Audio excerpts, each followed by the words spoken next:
Okay guys, so breaking down conventional deadlift. For me, the easiest thing to do, start from the floor and work our way up. So that literally means starting off with foot stance. Now when you've got your deadlift, you've got conventional sumo, conventional being feet close together, sumo being much wider apart. So starting off with the conventional, all I'm doing for my starting position is I'm literally looking directly underneath the pelvis.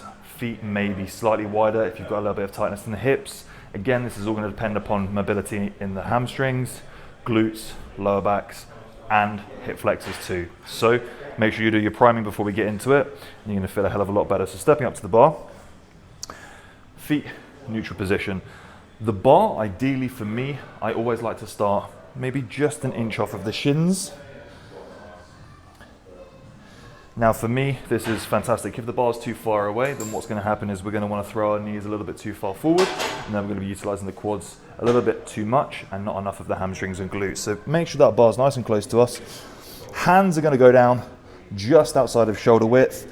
Again, really start playing around with your hand positioning on the knurling of the bar. So every single time you approach your setup, you're placing your hands in the same position, your feet are in the same position, your setup is practically identical.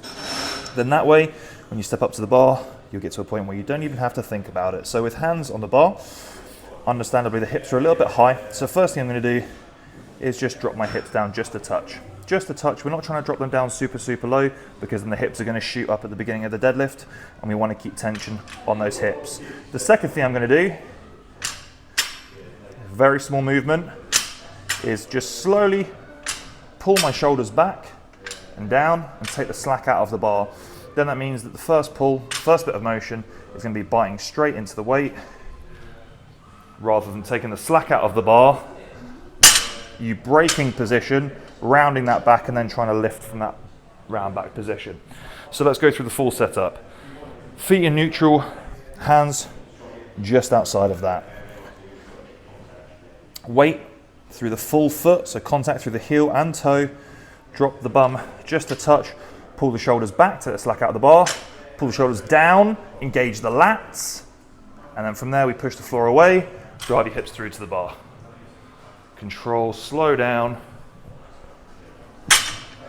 So now we get the breathing involved. We're here, take a deep breath in, sink into position, slack out the bar, lats back and down, push the floor away.